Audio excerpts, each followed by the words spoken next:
Kurang banyak. Di bar, hampir seluruh manusia yang berada di dalamnya melihat Damar. Damar dikelilingi oleh selusin anak buah lelaki berambut cepak itu. Tanpa rasa yang berarti, Damar tetap tenang tidak takut sedikit pun. Sedangkan Vivi yang mulai kembali sadar itu segera berkata, tunggu, ini hanya salah paham. Salah paham. Tidak ada yang namanya salah paham. Cepat bawa dia. Perintah lelaki itu sambil menunjuk Damar. Damar sama sekali tidak mengenali orang ini. Secuil ingatan bersama pun juga tidak ada. Tapi satu yang Damar tahu, orang ini adalah teman Rizky. Menyuruh temannya yang sama-sama berada di kota JC dengan Damar untuk memberi pelajaran. Damar menghela napas, aku sudah bilang, dia yang mulai duluan. Apa menurutmu sekarang itu hal yang penting? Kata lelaki berambut cepak itu pada Damar, kamu itu sudah melakukan hal yang fatal. Membuat masalah dengan adik Rizky, kamu kira di penjara saja sudah cukup. Dia akan terus mencarimu, memberimu pelajaran, dan membuat hidupmu seperti di neraka. Cepat seret dia. Kemudian, beberapa orang segera maju untuk menarik tangan Damar.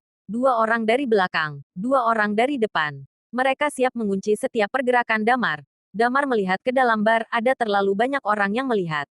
Ini tidak bagus untuknya. Sebagian Night Watcher, mereka selalu bertindak diam-diam. Kalaupun ada yang melihat, setidaknya harus beberapa pasang mata saja. Ini untuk menjaga identitas mereka agar tetap aman. Damar sudah melakukan perkelahian beberapa kali. Siapa yang tidak ingat kejadian pembantaian Erlangga? Semua ingat, tapi Damar dan Erlangga sepakat untuk tidak membuka hal ini di umum. Tapi sekarang berbeda, puluhan mata saat ini sedang membidik lurus ke arah Damar. Kalau dia sampai kelepasan kekuatan penuh, maka kemungkinan terungkapnya Night Watcher akan semakin tinggi. Damar berdecak kesal. Dia harus menahan diri. Jangan pegang. Aku bisa pergi sendiri. Wah, garang sekali dia, kata salah satu orang bertubuh gempal.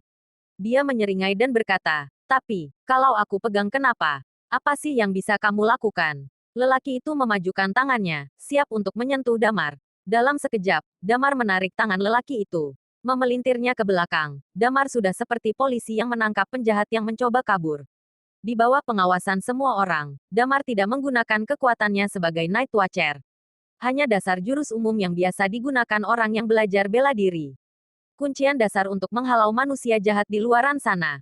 Tidak ada yang mengira kalau Damar akan seberani ini. Melawan lelaki itu seorang diri, apalagi ada teman-temannya yang kapan saja dapat menyerang. Lelaki berambut cepak itu tersenyum sinis, wah, berani sekali si bangsat ini. Menarik sekali. Benar-benar mantan napi. Lepaskan dia, teriak teman-teman orang yang saat ini sedang meringis kesakitan tangannya karena Damar.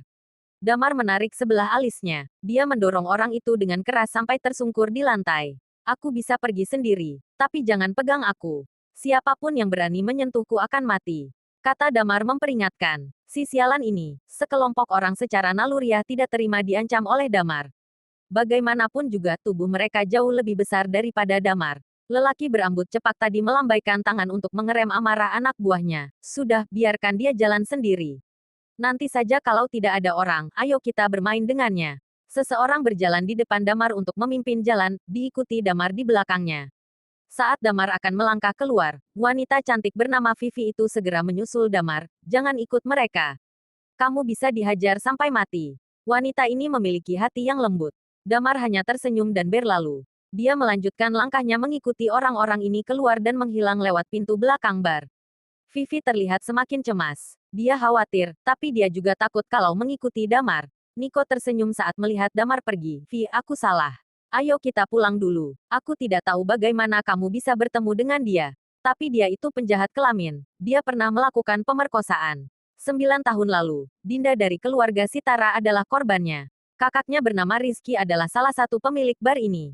Kalau dia jatuh ke tangan Rizky, Damar pasti tamat. Dia pantas menerimanya. Itu semua gara-gara kamu. Dasar bajingan. Vivi berteriak pada Niko. Dia berlari mengejar Damar tanpa menoleh ke belakang. Langkahnya terhenti di balik pintu. Vivi berencana untuk mengawasi dari jauh. Setidaknya dia akan menelepon ambulan kalau sampai terjadi apa-apa pada Damar. Vivi mondar-mandir puluhan kali. Niko masih terus membujuknya tanpa henti. Tapi Vivi masih terus menolak Niko. Sama sekali tidak ada niat untuk memaafkan Niko. Damar dibawa oleh lebih dari selusin orang melewati pintu belakang bar. Di belakang bar ada lahan kosong yang cukup luas. Setelah mereka semua berada di lahan kosong itu, lelaki berambut cepak berkata, di dalam ada banyak orang. Kami tidak ingin membuat nama bar jadi buruk. Sekarang kamu akan mampus. Lelaki itu langsung menendang Damar dengan kakinya. Tendangan itu berhasil dihindari oleh Damar. Dia mengambil langkah ke samping, memiringkan tubuhnya, mengulurkan tangan kanannya dan memukul kaki lelaki itu. Orang-orang itu tidak menduga kalau Damar memiliki kemampuan menghindar yang bagus. Mereka terlihat semakin marah pada Damar. Jangan khawatir, pada saat ini, lelaki yang tendangannya itu hanya menyentuh angin mencoba menenangkan teman-temannya. Kenalkan, namaku Giri Pangestu. Kamu panggil aku Giri atau Bos Giri. Terserah, kata Giri sambil menyeringai. Bela dirimu cukup bagus, sepertinya 9 tahun di penjara ada manfaatnya ya. Damar menatap lelaki itu dengan tajam. Apa kamu yakin tetap ingin menyentuhku? Terserah aku dong, hahaha, kata Giri sambil tertawa mengejek. Damar melihat semua orang, memasang kuda-kuda, oke, kebetulan moodku sedang jelek. Mungkin dengan berkelahi, ototku jadi lemas dan moodku membaik. Tapi tunggu, 1, 2, 3, 13 orang. Sepertinya kurang. Giri memicingkan matanya, menarik sebatang rokok dari saku celananya, menyalakan pemantik korek api dengan santai. Dia menarik napas dalam-dalam, meresapi setiap rasa nikotin dari rokoknya. Kalian hanya boleh memukulnya, jangan sampai dia mati. Bos Rizky sebentar lagi akan datang, kata Giri sambil memberi isyarat teman-temannya untuk maju. Mereka menyerang secara bersamaan. Damar menghela napas dan menyeringai, sini maju. Semua orang berlari dan mengerumuni Damar seperti semut yang mengerumuni gula. Giri melangkah mundur sambil menikmati rokoknya. Teman-teman Giri terlihat antusias menyerbu Damar. Hia, teriakan pembakar semangat mereka itu terdengar nyaring di telinga. Menghadapi selusin orang bagi Damar hanyalah seperti melakukan pemanasan waktu latihan jadi Night Watcher. Buah. Damar memasang kuda-kuda, mengangkat kedua tangannya. Fokus menghindar dan melumpuhkan selusin lawannya bersamaan. Orang-orang ini bertubuh gempal dan berbadan tinggi. Mereka dianggap sebagai orang yang lihai dalam perkelahian. Tapi saat melawan Damar, mereka tidak lebih seperti tikus yang melawan harimau. Begitu Damar mengepalkan tinjunya, tidak ada 10 menit. Semua orang itu sudah terkapar di tanah. Di belakang sana, Giri membeku. Rokok masih berada di dalam mulutnya, bahkan dia sampai lupa untuk mengisapnya. Dia begitu terkejut melihat apa yang baru saja terjadi. Suara pukulan Damar ke orang terakhir yang maju. Tepat di ulu hati, titik vital manusia. Damar menyeka keringatnya. Aku sudah bilang, kan, 13 orang tidak cukup. Giri membuang rokoknya begitu saja. Dia menelan ludah, matanya bergetar melihat Damar yang tidak tergores sedikit pun. Bagaimana mungkin? Kata Giri sambil menunjuk Damar dengan gemetar. Bersambung.